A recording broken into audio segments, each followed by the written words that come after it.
Bonjour, un point un peu court et flash aujourd'hui. On est quand même dans une situation qui a peu bougé, heureusement. Donc au niveau global, vous voyez que clairement, il y a un ralentissement. Il a fallu le même nombre de jours pour rajouter le deuxième, le troisième et le quatrième million. Donc on a dépassé les 4 millions au niveau mondial. Et puis en termes de décès, on est bientôt à 300 000. Mais ce qui a changé probablement par rapport aux semaines passées, c'est qu'on est maintenant à 58% de cas actifs au niveau mondial. On était à plus de 90% il y a 4 semaines.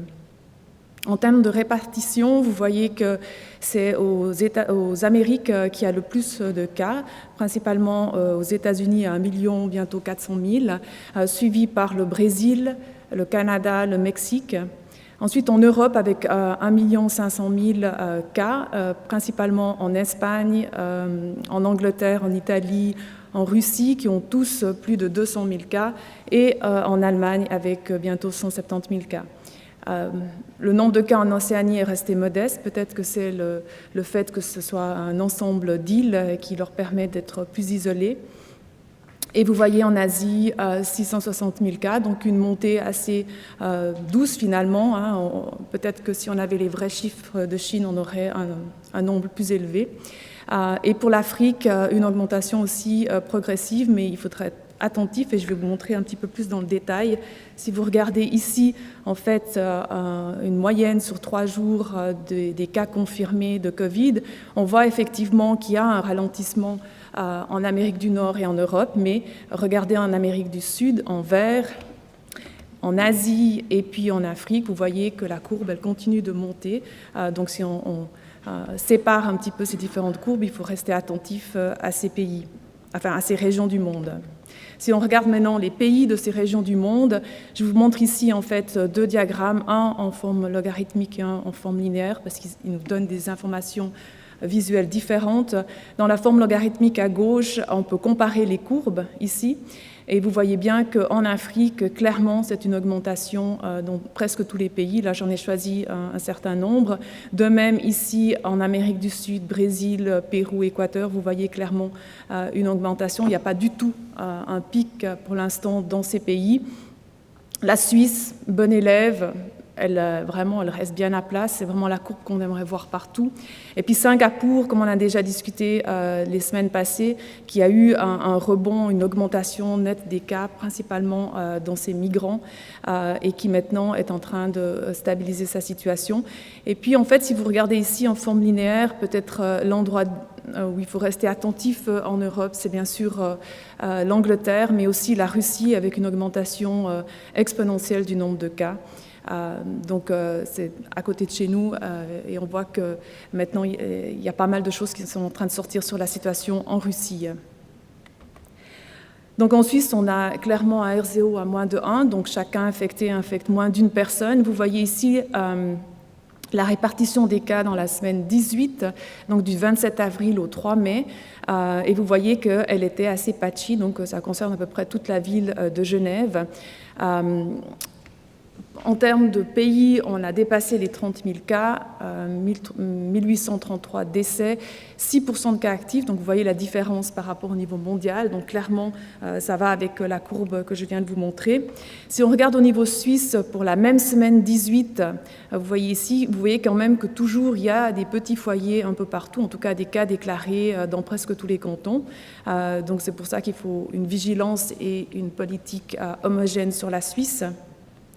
Si vous regardez ici simplement la situation hier, ça c'est les nouveaux cas, je pense qu'il y avait 44 cas au niveau suisse, il y a à peu près comme ça entre 40 et 50 cas par jour en Suisse. Vous voyez que c'est quand même encore réparti dans beaucoup de cantons. Si on avait mis le 10 mai, il y aurait aussi eu en fait les cantons lémaniques, Genève et Vaud. Alors, au niveau du canton de Genève, on approche les 5 000 cas, 259 décès. Je vais vous montrer une illustration très intéressante qui est produite par l'équipe de la DGS. Et vous voyez ici l'évolution de la semaine 11 à la semaine 17. Vous voyez ici en fait la répartition des cas et l'intensité des cas au niveau de Genève. Donc c'est une autre visualisation de la courbe. Vous voyez qu'on est vraiment maintenant avec beaucoup moins de cas, mais comme je vous ai montré, toujours des cas un peu partout dans la ville, même s'il y a certains jours où il n'y a aucun cas déclaré. Mais regardez quand même, le 10 mai, il y a eu un cluster, donc en fait, il y a eu plus de cas et même sur tous les gens qu'on a testés, il y a eu une augmentation du pourcentage de cas positifs à plus de 20%. Donc il faut rester vigilant. Alors, avec un message à retenir pour ces semaines qui suivent, de garder nos distances. Voilà, merci.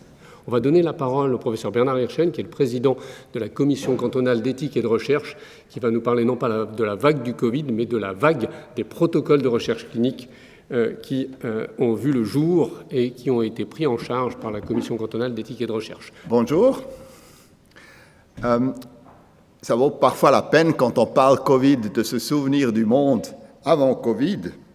Alors, en ce qui me concerne, le 8 mars, j'ai traversé en voiture toute la Lombardie pour chercher quelqu'un à l'aéroport de Bergamo, puis d'aller skier dans les Grisons. Et dans la cabane, j'ai reçu sur mon ordinateur le premier projet suisse soumis aux commissions d'éthique en relation avec le Covid. Alors le titre, c'est « How Immune Responses Shape Virological and Clinical Characteristics of COVID-19 » fait par Claire Sigris et Angela Huntner, avec 50 patients, 200 contacts, une évaluation itérative de la réponse immune humorale et cellulaire et corrélation avec l'évolution clinique. Alors, j'ai beaucoup admiré la prévoyance des auteurs qui ont conçu ce protocole avant même le premier cas de Covid en Suisse. Mais j'ai pensé que c'était un excellent projet. J'espère qu'ils auront au moins un cas. Je n'aurais pas dû me faire des soucis parce que, comme vous savez, il y a eu beaucoup de cas, mais aussi beaucoup de projets. Alors, voici une statistique. Vous voyez 2019 et 2020, janvier, février, mars, avril. Et c'est les projets soumis en Suisse, tout projet, pas seulement Covid, tout projet, pour ces 2 années. Vous voyez une augmentation très importante de l'activité de recherche globale médicale en Suisse et c'est largement dû au Covid. Mais pas seulement, c'est ça qui est étonnant. Vous voyez ici que les projets non-Covid ont également augmenté dans cette période. Quelle est l'explication? Je ne sais pas. Peut-être ça se trouve dans les statistiques faites quand on a demandé aux chirurgiens qu'est-ce qu'ils font, qu'est-ce qu'ils préfèrent faire quand ils n'opèrent pas. Alors, très sérieuses statistiques, il y a l'exercice physique, etc., le voyage, jouer un instrument de musique.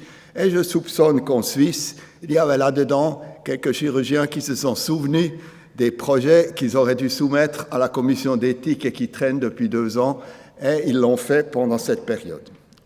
Mais revenons au Covid et à Genève. Alors à Genève, c'est pareil. Comme en Suisse, vous voyez ici que le nombre de projets qui oscillent autour de 25 par mois à Genève, soumis à la commission d'éthique, ont plus que doublé, et c'est dû au projet en relation avec Covid. Donc il y a eu 12 en mars, 31 en avril. Et ça ne s'arrête pas pour le moment, c'est toujours le rythme d'avril qui prévaut dans les premières semaines de mai. Alors, qu'est-ce qu'on a fait pour juger ou pour évaluer ces protocoles? Il fallait faire vite, il fallait faire bien, et ce n'était pas tout à fait évident. Alors, la première chose qu'on peut faire, c'est d'exploiter les possibilités que donne la loi sur la recherche humaine. Parce qu'il y a dans cette loi diverses procédures pour diverses situations. Par exemple, des projets qui ont une double affectation, améliorer de la qualité de la prise en charge, par exemple, avec une composante recherche.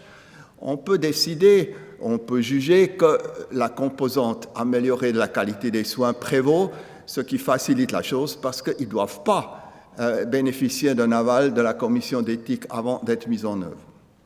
Deuxième possibilité, il y a des projets qui sont des amendements ou qui peuvent être considérés comme des amendements à des projets déjà existants. Par exemple, le bus santé a été largement mis à contribution dans l'épidémie de Covid. Eh bien, il existe déjà des projets de bus santé. Et ça va plus vite et plus simplement que de considérer un projet de novo. Mais il restait beaucoup de projets qu'il fallait vraiment évaluer comme d'habitude. Et nous avons pris des mesures d'organisation. D'abord, on a fait des séances beaucoup plus fréquentes, 3 par semaine, au lieu de 3 par mois, évidemment par téléconférence. On a aussi formé une équipe ad hoc. Vous voyez ici les membres évalués en bas, toujours les mêmes. Ayant pris l'habitude, ça va plus vite que si chaque fois il faut se familiariser avec le sujet de nouveau. Et ainsi, le temps de réponse a été réduit à 0 à 5 jours pour les projets Covid, comparé à une médiane de 23 jours pour les projets hors Covid. Très vite, s'est manifestée une nécessité de coordination, parce que tout le monde voulait étudier tout sur tous les patients. Et il y avait le danger de confusion, d'approches multiples aux mêmes patients, etc. Donc, nous avons averti la direction médicale qui a réagi en créant un autre comité, le CRESP, comité de coordination, qui est dirigé par le professeur Bounamou, l'ancien doyen de la faculté de médecine, et des chefs de service qui se réunissent, si nécessaire, tous les jours avec la seule tâche d'évaluer des nouveaux protocoles en vue de leur coordination avec des protocoles qu'ils ont déjà approuvés.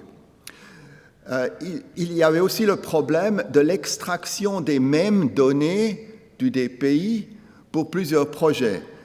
C'est un gaspillage, c'est compliqué, il y a des possibilités d'erreur, même des possibilités de confidentialité, etc. Et nous avons donc, via la direction médicale, demandé à l'équipe de Christian Lovis de voir si on ne pouvait pas préparer un extrait Covid du DPI, dans lequel des chercheurs futurs pourraient puiser. Et ce projet est en voie de réalisation à l'heure actuelle. Mais alors, quels projets ont été soumis? On distingue dans la loi sur la recherche 3 types de projets, des essais cliniques, par exemple l'évaluation de médicaments, des autres études sur personnes qui ne sont pas des essais cliniques, par exemple des études épidémiologiques prospectives, et enfin, des projets qui réutilisent des données collectées pendant la prise en charge médicale pour la recherche. Et vous voyez ici la distribution, c'est à peu près la moitié de tous les projets sont la réutilisation des données, ensuite environ un tiers, autres études sur personnes, et un 6e des essais cliniques. Je vais maintenant vous donner quelques exemples de projets qui ont été soumis et qui ont été approuvés, en m'excusant déjà auprès de ceux que je ne mentionne pas. C'est une sélection extrêmement subjective. Alors, commençons par les essais cliniques. Alors, vous avez peut-être déjà entendu parler de l'essai Remdesivir. Ce qui est étonnant, que les résultats sont déjà publics. Il s'agit d'une étude internationale coordonnée par la firme Gilead avec un investigateur local qui est Alexandra Calmi ici. Il y a eu environ 25 patients dans cette étude qui a montré que 5 jours de traitement sont aussi bien, ou alors aussi mal, mais aussi bien que 10 jours. Vous savez qu'une autre étude a montré un effet positif, une étude américaine. C'est important parce que c'est un traitement IV 2 fois par jour, difficile à administrer en ambulatoire, et c'est évidemment important de savoir qu'on peut traiter pendant 5 jours au lieu de 10 jours. Autre projet, il y a un projet sur l'effet de la position ventrale pour prévenir une dégradation respiratoire qui nécessiterait un passage aux soins intensifs. Aux soins intensifs, il y a un projet d'anticoagulation à pleine dose pour prévenir complications et décès. Et enfin, un projet de prévention où on traite les contacts de patients ou bien avec le Kaletra ou bien avec la chloroquine pour voir si ces médicaments ont un effet préventif. Alors, le deuxième type d'essais, de projets sont des études sur personnes, mais qui ne sont pas des essais cliniques. Et là, c'est vraiment, je pense, une particularité genevoise qu'il y a des très grandes études de séroprévalence dont certains ont déjà publié les résultats. Par exemple, parmi les employés des HUG, par les travailleurs exposés, donc les gens qui ont travaillé pendant la période de confinement, et puis surtout l'évaluation dans la population générale, dans le bus santé. Alors, c'est un exemple d'un projet qui s'est réalisé très rapidement. Il a été proposé et approuvé le 23 mars et les résultats furent publiés le 6 du 5. Je vous en parle parce que la presse, en fait, la Tribune de Genève a publié un résumé, je dois dire assez difficilement compréhensible, j'ai trouvé, mais enfin, les résultats sont donc là. C'est cet article qui a été mis sur un de ces sites qui acceptent les preprints. Et en gros, vous voyez ici la montée et la descente de l'épidémie Covid à Genève par le nombre de tests positifs par PCR entre mars et avril, et 3 études de séroprévalence en avril, semaine 1, semaine 2, semaine 3, où on voit l'augmentation de la séroprévalence dans la population de 3,1 à 9,7% pendant cette période. C'est malheureusement pas encore assez pour espérer une immunité populationnelle. Alors, troisième exemple, ce sont les études de réutilisation des données. Alors, elles sont extrêmement nombreuses et variées, s'adressant à des populations diverses. L'exemple est pour les patients aux soins intensifs, les patients ambulatoires, l'autre extrême du spectre clinique, etc., etc. Et là, on a un problème qui montre ce qu'a dit Samia Hurst, je crois qu'il y a 2 semaines ici, c'est le Covid est miroir et révélateur de problèmes sous-jacents. Et ici, c'est le problème du consentement en théorique nécessaire pour l'utilisation de données qui existent déjà. Alors, c'est compliqué. Les commissions d'éthique peuvent accorder des exemptions, mais celles-ci doivent rester, selon les termes de la loi, exceptionnelles. En tout cas, une opposition de l'individu à l'utilisation de ces données doit être respectée dans tous les cas. Ces consentements sont difficiles à obtenir dans le contexte du Covid, tellement difficile que l'exigence du consentement peut rendre impossible le projet. Ça peut fausser les résultats. Si vous pensez par exemple que les morts ont beaucoup de difficultés à donner leur consentement et on élimine donc ceux qui sont décédés, évidemment ça peut biaiser gravement les résultats. Alors, dans le Covid, donc, situation variée, difficultés de coordination avec potentiellement de multiples équipes qui s'adressent aux mêmes patients, etc. Et c'est une situation assez difficile à manager. On a envisagé plusieurs solutions et je crois qu'on se dirige vers une solution que j'appellerais une solution chapeau. Il y a maintenant 2 études qui ont été proposées, une pour tous les patients hospitalisés et l'autre pour tous les patients ambulatoires. On pense qu'on va proposer aux chercheurs de contacter les personnes, de tenir un registre des rares personnes qui refusent l'utilisation de leurs données. À partir de ce registre, des études ponctuelles peuvent se réaliser en éliminant ceux qui ont explicitement refusé de partager leurs données. C'est une situation difficile. Je pense qu'à la base, il faudra changer la loi. Si vous y intéressez à cette problématique, elle sera traitée plus à fond dans un bulletin de la CCR qui va être publié d'ici 1 ou 2 semaines à cet endroit indiqué ici. Voilà, merci beaucoup. Je suis prêt à répondre à toutes les questions.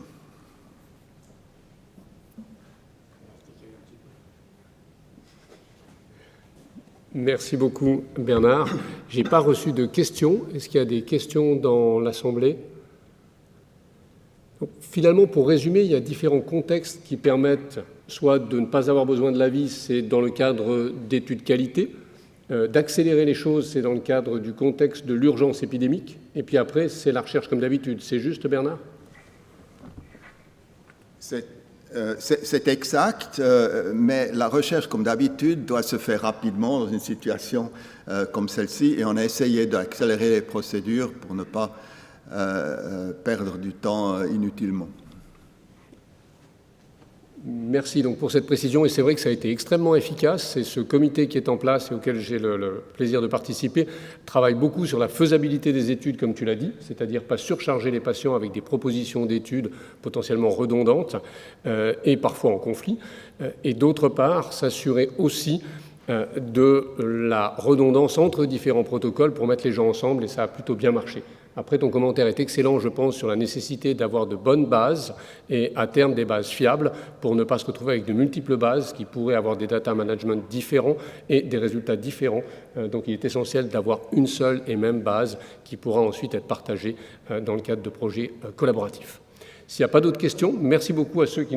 Bernard, excuse-moi. J'aimerais bien encore ajouter quelque chose qui est peut-être n'est pas directement lié qui est lié à la recherche, et c'est le problème des finances. Il est difficile de trouver de l'argent. De trouver de l'argent rapidement, c'est très difficile. Je vous donne un exemple. Le Fonds national de la recherche scientifique a lancé un appel pour les projets Covid et ils promettent une réponse très rapide, c'est-à-dire fin mai. Alors à Genève, il faut signaler la contribution de la Fondation des HUG qui jusqu'à présent a consacré un total de 7,7 millions de francs dont vous voyez les deux grands projets qui ont bénéficié de financement. C'est plus de 5 millions pour les études de séroprévalence et 1 million pour le Centre des maladies émergentes, donc le laboratoire qui doit suivre. Je crois qu'on a de la chance d'avoir cette possibilité ici à Genève.